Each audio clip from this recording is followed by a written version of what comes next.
Vamos a ver otro ejemplo. Alzaré mis ojos a los montes, ¿de dónde vendrá mi socorro? Mi socorro viene de Jehová, que hizo los cielos y la tierra. No dará tu pie al resbaladero, ni se dormirá el que guarda a Israel. ¿Te acuerdas? Salmo 121. Hasta hay una canción muy bonita en español del Salmo 121. ¿Qué es lo que tú piensas cuando escuchas el canto? Alzaré mis ojos a los montes, ¿de dónde vendrá mi socorro? Mucha gente piensa en un monte como este que estoy poniendo, majestuoso, y piensan, wow, alzaré mis ojos a los montes. Me imagino una montaña cuando salgo al cerro, veo las montañas y veo mi pequeñez y me doy cuenta qué grande es Dios y qué pequeño soy yo. Y cuando veo la creación hermosa de Dios, mi corazón late y quiero cantarle a Dios, ¿no? Cuando estoy frente al mar o frente a la montaña. Y dice el Salmo 121, alzaré mis ojos a los montes, ¿de dónde vendrá mi socorro? Mi socorro viene de Jehová, que hizo los cielos y la tierra. Bueno, este texto, cuando vemos su contexto histórico, que es lo que estamos repasando ahorita, viendo ejemplos, hay tres posibles significados. Puede ser algo positivo. Por ejemplo, el monte de Sión era donde Dios moraba, en el templo en Jerusalén. Entonces alguien puede decir, alzaré mis ojos a los montes porque estoy buscando la presencia de Dios, ¿no? Algo positivo. Puede ser una situación de peligro, porque por ejemplo el verso 3 dice, no permitirá que tu pie resbale, no se adormecerá el que te guarda. Entonces muchos cuando iban en un peregrinaje, porque probablemente es un salmo de peregrinaje de ir a buscar la presencia de Dios a Jerusalén y van a atravesar montes, en este salmo es probable que lo que está diciendo es que cuando uno va en un peregrinaje a las montañas, hay animales salvajes que pueden causarnos daño. Hay ladrones que pueden asaltarte. Entonces esta persona va a comenzar su viaje de peregrinaje y ve la montaña, anticipa los peligros y dice, alzaré mis ojos a los montes. ¿De dónde vendrá mi socorro? Porque estoy en peligro en esta travesía. Dice, no, voy a confiar que Dios va a ir conmigo. Mi socorro, mi ayuda viene del Señor. Él no va a dar tu pie a que te resbales y te vayas por el precipicio de la montaña. Ese es el contexto posible. Pero hay otro posible contexto que nadie en nuestro tiempo piensa porque estamos tan desconectados del tiempo de la Biblia. Y este es el contexto de la idolatría. Por ejemplo, en el Salmo 78:58 dice, lo provocaron, el pueblo de Dios provocó a Dios con sus lugares altos y despertaron sus celos con sus imágenes talladas. La Nueva Versión Internacional dice, lo irritaron con sus santuarios paganos.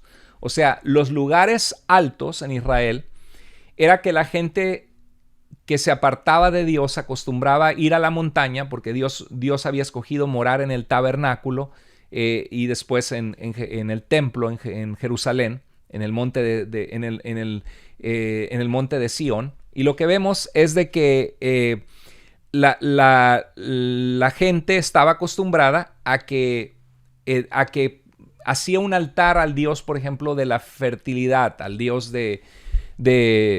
al Dios del, por ejemplo, Baal, ¿no? Baal Hadad era el dios del relámpago, del rayo, y era un dios de la fertilidad. O Asera era una diosa pagana de la fertilidad.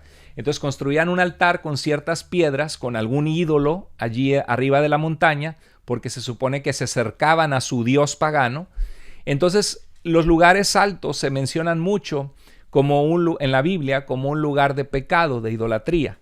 Entonces es interesante que, por ejemplo, en Ezequiel, el profeta Ezequiel dice en el capítulo 18, versos 5 al 6, dice, pero el hombre que es justo no come en los santuarios de los montes, ni levanta sus ojos a los ídolos.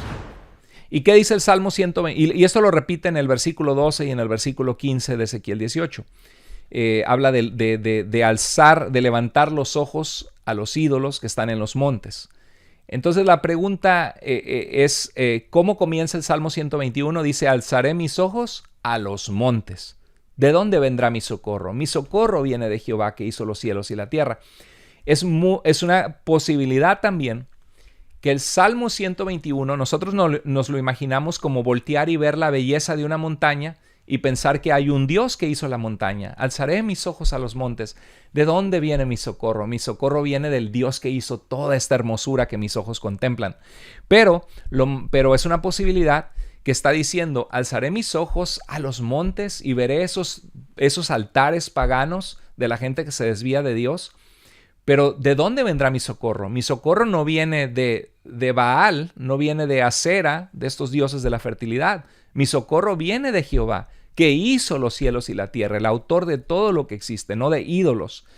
Entonces es una posibilidad, y eso es cuando leemos el texto, lo descubrimos solamente cuando al estudiar un comentario bíblico empezamos a comparar lo que la Biblia menciona en torno a los lugares altos, alzar los ojos a los lugares altos, y entonces decimos, bueno, quizá hay la posibilidad que el Salmo 121 está diciendo que aunque el mundo confíe en falsamente llamados dioses, nosotros ponemos nuestra confianza de nuestra ayuda y socorro en el Dios que nos hizo, en el Dios que amamos. No recurrimos a los ídolos para que nos libren en momentos de necesidad. Hay gente que en momentos de necesidad hasta van a la curandera, a un brujo, gente que no conoce a Dios o gente que dice que había conocido a Dios, y eso es terrible. Bueno, es un ejemplo de cómo ayuda el contexto histórico.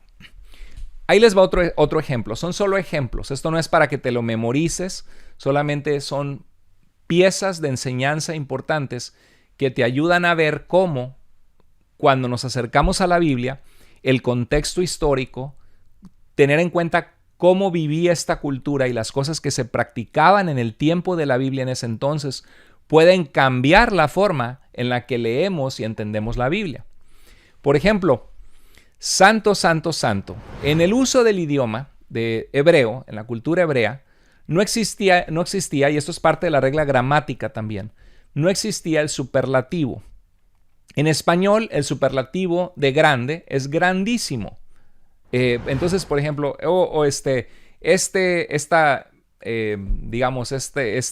esta torta es grande. En México una torta es como un sándwich, en Argentina, otros lugares es un pastel. Pero digamos, y fíjense, es una buena palabra de cómo cambia en cultura. Le dice un esposo mexicano a su esposa argentina: mi amor, ¿me harías una torta, por favor, para cenar? Y la esposa se pone a batir los huevos, la mantequilla, y le hace un pastel, lo que llamamos un pastel. Y dice: ¿pero esto qué? Si no es mi cumpleaños, si es hora de cenar, no, pues tú me pediste una torta. Bueno, para mí una torta es un sándwich o un pan en que se le pone, no sé, jamón, queso, aguacate, frijoles, y se pone una tapa. Eso es una torta en México.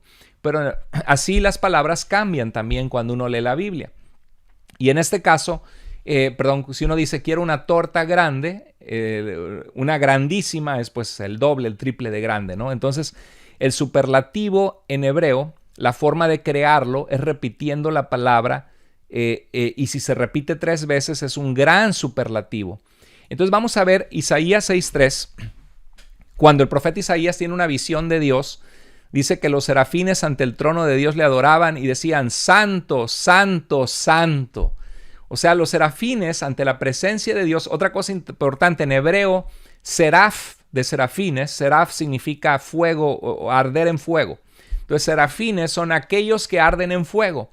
Son seres espirituales ante la presencia de Dios que se ven luminosos o brillantes, que están adorando al Señor. Y dice la Biblia que delante de Dios vierten su amor, su corazón, y le dicen a Dios santo.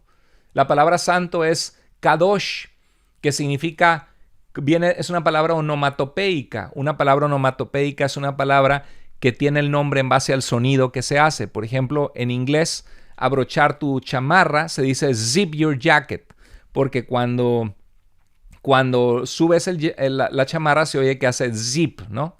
Entonces es un ejemplo de una palabra, o pácatelas, ¿no? Pácatelas, una palabra onomatopeica, y pácateles que le pegó, ¿no? Porque suena como el golpe, ¿no? Entonces, kadosh significa como cuando quiebras algo o una rama y la apartas. La palabra kadosh significa santo, significa algo apartado para ser de uso especial para Dios, algo consagrado para Dios y apartado del mal. La Biblia nos llama a nosotros que en Cristo Dios nos ha apartado para ser de Él, pero nos dice que Dios es santísimo. O sea, Él es apartado de todo lo demás. Él no es como el ser humano que falla. Él no es malo como nosotros. Él no erra como nosotros. Él es perfecto. Entonces Dios está apartado del mal y de la corrupción. Él es santo, santo, santo. O sea, lo que muestra la infinita y grandísima santidad de Dios, la forma en que se usa un idioma en la cultura. En Apocalipsis 4:8 también se postran delante del trono de Dios y dicen: santo, santo, santo es el Señor Dios Todopoderoso, el que era, el que es y el que ha de venir. Entonces aquí vemos que le llaman a Dios 3 veces santo. Y no es que Dios es 3 veces santo, porque he oído que gente dice: no, es que Dios es 3 veces santo.